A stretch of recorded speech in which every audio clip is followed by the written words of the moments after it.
Arrête tout. Ce que je vais te révéler dans les prochaines secondes va te choquer profondément. C'est du jamais vu en Afrique. Abonne-toi à Africa 360 maintenant. A-t-il encore une chance d'être candidat à la présidentielle d'octobre prochain en Côte d'Ivoire? La question est sur toutes les lèvres.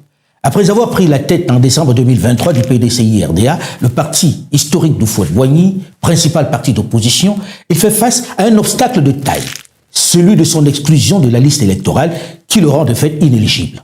En exil en France, où il est reparti depuis quelque temps, il continue de se battre pour la révision de la liste électorale qui lui permettrait, peut-être, de se présenter en octobre prochain à ce scrutin sous haute tension étant couru. Il a fait alliance avec quelques principaux leaders de l'opposition qui, eux aussi, ont été exclus de la course.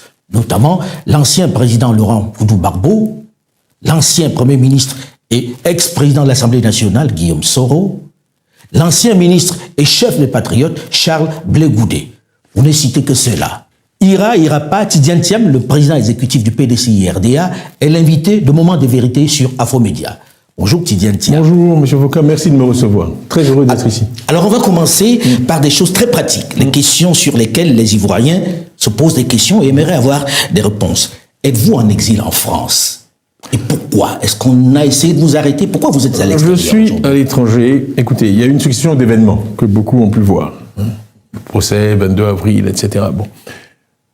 Il y a eu un verdict qui m'a radié de la liste électorale. Ensuite, très rapidement, le gouvernement s'est empressé de faire une conférence de presse pour dire que j'étais ivoirien. J'avais demandé le 10 avril un certificat de nationalité, demande qui a été rejetée par courrier. Et donc, je crois, 23 avril, le gouvernement dit « je suis ivoirien ». Donc, nous avons demandé un certificat de nationalité par mon avocat. Nous sommes le 26 juillet, nous ne l'avons toujours pas. Donc, voilà un gouvernement qui, d'un côté, dit que je suis ivoirien, je suis redevenu ivoirien. Parce après avoir cette théorie, renoncé à votre nationalité française. Il y a cette théorie qui est qu'on peut perdre une nationalité automatiquement, d'après ce gouvernement-là, et on peut la retrouver automatiquement. Les mots qui ont été utilisés, c'était que ma nationalité était en sommeil, ce qui est un concept inconnu de tous les juristes. Alors moi, j'ai envie de comprendre. Est-ce que vous êtes en exil ou bien est-ce que vous êtes... Ici, j'attends le minimum de garantie pour pouvoir faire mon travail de président du parti en toute sérénité. Donc il y a une menace qu'on vous arrête, par exemple. Il y a eu... Écoutez, il y a eu un entretien de mon frère Augustin qui se trouve être membre du RHDP et quelqu'un d'autorisé en Côte d'Ivoire qui lui a dit ceci: si ton frère met le pied en Côte d'Ivoire, il sera arrêté. Je l'arrête immédiatement. Pour quel motif? Il faut poser la question aux auteurs de ces propos. Après avoir renoncé à votre nationalité... On parle du CNT de 2020, CNT auquel je me suis opposé par écrit, il y a un communiqué qui existe que tous peuvent consulter sur Internet en disant qu'il fallait rester... était le Conseil national de transition, qu'il fallait rester dans la légalité. J'ai fait une déclaration officielle en 2020 où il paraît qu'il faut m'interroger sur le rôle que j'aurais joué depuis Paris en n'étant pas rentré en Côte d'Ivoire depuis 20 ans dans le CNT. Donc, alors, enfin, on invente n'importe quel prétexte. Les gens se posent la question de savoir... des menaces physiques dont j'ai dit sur France 24 qu'elles m'avaient été faites par des voies autorisées. Donc c'est une situation qui ne devrait pas exister, parce que je suis un citoyen ivoirien. Je n'ai jamais commis de crime dans ma vie. Effectivement, j'ai été élu démocratiquement à la tête du PDCI, et j'ai été désigné par le PDCI comme candidat à la présidentielle. On va en parler dans un instant, puisqu'on va arriver à cette question-là. Aujourd'hui, qu'est-ce que vous avez comme papier? Puisque vous avez renoncé à votre nationalité française. Alors, plusieurs ministres ont dit qu'il fallait me les retirer. Je sais pas pourquoi. Mais vous vivez en France comment? Mais pour l'instant, j'ai des papiers ivoiriens. J'ai des papiers ivoiriens valides. J'ai un passeport ivoirien valide. Et avec un visa? Il m'a été délivré, j'avais un visa, il m'a été délivré une carte de séjour également. Pour me permettre d'aller et de venir. Tout le monde dit... Bon. Tidiane Thiam est connu comme un homme de dossier qui a un certain niveau. Et quand on veut se présenter à la présidentielle, on doit connaître tous les textes. Ce qu'on vous reproche, c'est d'avoir obtenu une nationalité qui, de fait, annulait votre nationalité ivoirienne. Cet article 48, vous ne le connaissez pas? Je ne le connaissais pas. Mais comment vous pouvez Je ne connais pas la constitution ivoirienne, je ne connais pas le code de la nationalité ivoirienne par cœur. Et à chaque fois que j'ai fait des réunions, j'ai demandé dans la salle qui connaissait cet article. Personne n'a jamais levé la main. J'ai été interrogé par des journalistes ivoiriens, je leur ai demandé, ils ne le savaient pas. Attendez, monsieur, je suis désolé, il y a quand même des principes universels dans l'application des lois. C'est une loi de 61. Est-ce que vous connaissez la genèse de cette loi? C'est une loi française. Ce qui s'est passé dans nos pays à l'indépendance, puisqu'on n'avait pas de corpus de loi, c'est on a pris les lois françaises et on les a essentiellement mises dans comme le la droit. Constitution. Voilà, dans le droit ivoirien. C'est une loi qui avait son origine dans la Première Guerre mondiale, parce qu'après la Première Guerre mondiale, la France avait prolongé la durée du service militaire. Il y avait une hécatombe humaine. Donc, les petits Français avaient commencé à faire du tourisme pour le service militaire, prendre d'autres nationalités pour échapper au service militaire français. L'alinéa 2, d'ailleurs, de cet article 48 fait référence au tableau de recensement militaire. Donc c'était dissuasif pour empêcher les gens de prendre une autre nationalité. On a dit, si vous prenez une autre nationalité, vous allez perdre la nationalité française. Mais il a toujours été clair que c'était par décret, ça ne peut pas être automatique. La nationalité, c'est un droit inaliénable.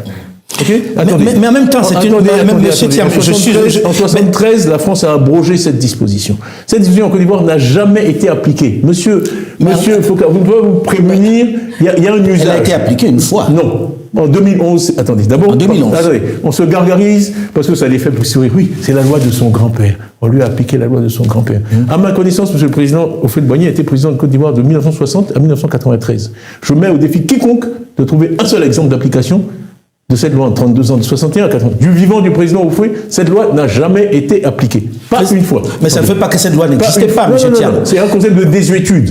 L'usage crée le droit. Dans le droit, quand une loi, vous pourrez trouver des lois qui n'ont pas été annulées, qui permettent d'écarteler les gens. Ok ? Il y a plein de lois dans le droit universel qui ne sont pas appliquées, elles tombent en désuétude, tout le monde ignore leur existence. Celle-là n'a jamais été appliquée, aucun Ivoirien n'en était conscient. Vous voulez que je vous fasse la liste des Ivoiriens qui ont pris une autre nationalité, qui ont exercé de hautes fonctions? Aboudrahmane Cissé a pris la nationalité britannique quand il était chez Goldman Sachs. Il a été nommé secrétaire général de la présidence à Abidjan, il a été ministre du pétrole. D'après leur théorie, il n'est pas ivoirien puisqu'on peut perdre automatiquement la nationalité ivoirienne. C'est une aberration. Alors, le fameux exemple qui est cité, c'est celui de 2011, où la Cour constitutionnelle de Francis Waudier a rejeté une candidature à la députation d'un monsieur Tioté. Ce monsieur Tioté, il avait pris la nationalité française. Il est toujours ivoirien, il est inscrit, à l'heure où je vous parle, nous l'avons prouvé à tous les journalistes, il est inscrit sur la liste électorale. Donc le précédent dont vous parlez, il n'existe pas. Donc je maintiens qu'en 64 ans, cette loi n'avait jamais été appliquée. Comment vous voulez que quelqu'un puisse imaginer qu'elle le sera ? Mais elle fait partie de la loi. Il y a tout le PDCI.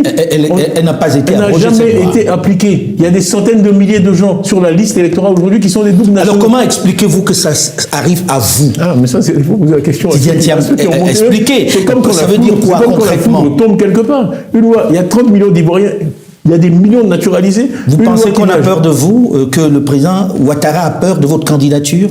Je pense qu'on a tout fait, nous on savait, on pourra vous donner les noms, il y avait une équipe à peu près de 10 juristes qui a fouillé le droit ivoirien pour trouver un moyen de m'éliminer. Si ça n'avait pas été ça, ça aurait été autre chose, je vous assure. S'il avait fallu dire que si on mesure plus d'un mètre 93... Mais pourquoi on vous éliminer, vous?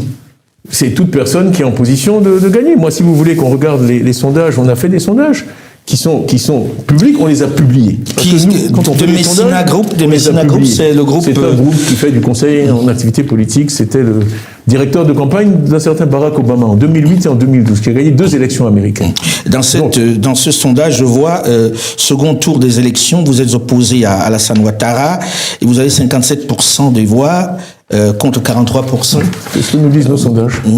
On trouve que Alassane a fait à 33% beaucoup, 59%, de donner la chance à quelqu'un d'autre. Et les autres pour 2. Pour un qui dit oui, il y en a 2 qui disent non. C'est une majorité assez forte. Alors là, c'est le classement de la popularité. C'est classique. En politique, on fait opinion favorable, moins opinion défavorable. Et on fait le sol. Bon, on peut vous dire aussi que ce sondage-là, quelle crédibilité lui donner? Non, mais on a tout publié. Les données sont vérifiables. On l'a rendu public.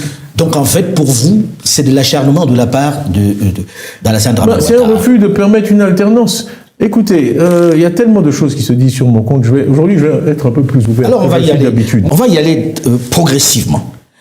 Pourquoi est-ce que il y a quelque temps, le même Alassane Dramane Ouattara vous a donné un passeport ordinaire? D'abord, quand je l'ai vu, je lui ai dit que je n'avais plus de papier ivoirien. Donc il était bien clair que j'ai bien dû vivre pendant toutes ces années avec une nationalité. D'accord ? La française. Oui. Donc le fait que j'étais français était connu de tous. On m'a redonné des papiers que je n'avais plus. On a même fait un film institutionnel à l'ambassade de Côte d'Ivoire. Pour fêter, j'ai rempli les formulaires... Sur ordre du président Ouattara ? Oui, bien sûr. Bien sûr. Et quel était le deal? Parce qu'il ne vous a pas donné 500 deals, M. Thiam. Il y avait un deal quand même. Absolument pas de deal. Monsieur Thiambo, j'ai envie de vous poser la question de façon très claire. Absolument pas de deal. Il a été dit que vous lui avez promis que vous ne serez pas candidat s'il était candidat lui aussi. Je vais vous raconter, cette histoire circule tellement, promue par beaucoup de gens au RHDP. Je vais vous dire moi ce qui s'est passé. Donc, en 2022, après avoir eu mon passeport en juin, donc mon problème, je ne voulais pas rentrer en Côte d'Ivoire avec un passeport français. Voilà d'où tout est venu. Sinon, j'aurais pu prendre un avion avec un passeport. Je voulais revenir dans mon pays, étant parti en 2000. Après un coup d'État, dans des conditions très douloureuses pour moi, je ne voulais pas revenir avec un passeport français. Donc c'est pour ça que j'ai obtenu le passeport ivoirien. Le passeport vert, ils m'ont dit que la valise diplomatique passait seulement de temps en temps, que j'avais droit au passeport diplomatique, mais il aurait fallu que j'attende que la valise passe à l'ambassade de Paris. C'est pour ça qu'ils m'ont donné un passeport vert. Il n'y a pas de deal, mais pour fournir un passeport vert, quand même, ça ne se donne pas comme ça, on donne des documents. J'ai vu la difficulté avec laquelle, par exemple, le président Gbagbo a eu du mal à avoir le signe. J'ai le dossier, j'ai donné un certificat de nationalité qui a été délivré à Toumoudi, que ma famille est allée chercher. Mais vous aviez un certificat de nationalité alors que vous aviez un passeport français? Oui, mais parce que je n'en ai jamais empêché. Écoutez, je ne veux pas citer trop de noms, mais le nombre d'Ivoiriens qui ont un passeport français, vous rigolez. Vous rigolez, vous êtes sérieux? Et qui ont des papiers ivoiriens, mais il y en a des dizaines de milliers. Est-ce qu'à un moment, vous lui avez dit au président Ouattara que vous ne serez pas candidat s'il est candidat? J'arrive, je vous fais la genèse des choses. Août 2022, mon souhait, parce que moi je fais des vœux, c'était que si Dieu faisait, parce que je suis parti vraiment de Côte d'Ivoire dans des conditions douloureuses, en 2000 après le coup d'État. Après ça, j'ai aidé, moi je n'aime pas les pouvoirs militaires, j'ai aidé le président Gbagbo à faire partir le général Guèye. Quand le général Guèye est parti en novembre 2000, M. Gbagbo m'a demandé de revenir en Côte d'Ivoire. Je suis revenu pour 24 heures. Il m'a fait l'honneur de me recevoir avec son épouse, Simone, et ma sœur, Yamousso. Il m'a dit qu'ils avaient fait un sondage au FPI et qu'ils envisageaient de me nommer Premier ministre. Et je lui ai dit, moi, je ne souhaite plus faire de politique. Ça a été une expérience de 6 ans. J'ai repris ma carrière dans le privé. Je suis content qu'il y ait un civil au pouvoir en Côte d'Ivoire. Vraiment, on reste en contact, mais merci. Il ne m'en a pas tenu rigueur, je suis parti. Voilà comment je suis parti. La dernière fois de Côte d'Ivoire, en novembre 2000. Août 2022. Je vous passe les détails. Je reviens, le président a insisté pour que... Je voulais aller d'abord saluer le président Bédié, qui avait été mon patron. Je voulais aller à Yamoussoukro, je voulais atterrir à Yamoussoukro. Ça ne m'a pas été autorisé. On dit qu'il fallait que j'atterrisse à Abidjan, que j'aille voir le président Ouattara en premier. Que j'ai accepté. Oui. Vous étiez un avion privé, on a dit de ne pas atterrir non, avant de partir, on a soumis un plan de vol qui a été rejeté. On n'a pas eu d'autorisation d'atterrir à Yamoussoukro. Mais est-ce que c'est le président qui... C'est le président, c'est écrit, ce sont les textes, c'est le président de la République qui donne les autorisations d'atterrissage de jets privés en Côte d'Ivoire. Moi, j'ai découvert ça à l'occasion de ça. J'aurais aussi pu dire, j'ai dû faire ma recherche et savoir ça. Non, je ne savais pas ça. Bon, on découvre des choses. Donc, je suis allé le voir, respectueusement, avec mon grand frère Augustin, mon grand frère Aziz, ma grande sœur Yamousso, je suis le plus jeune, on est 4 survivants. Toute la famille Thiam, il nous a reçus très gentiment, lui-même et sa femme, chez lui à Cocody. J'avais beaucoup réfléchi à cet entretien.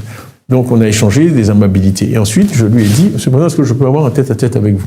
D'ailleurs, ce que j'ai fait aussi avec le président Gbagbo, qui m'a reçu par la suite, avec le président Bédié. Chaque fois, j'ai demandé un tête-à-tête. Il y a trop d'oreilles en Afrique. Donc, et voici ce que je lui ai dit.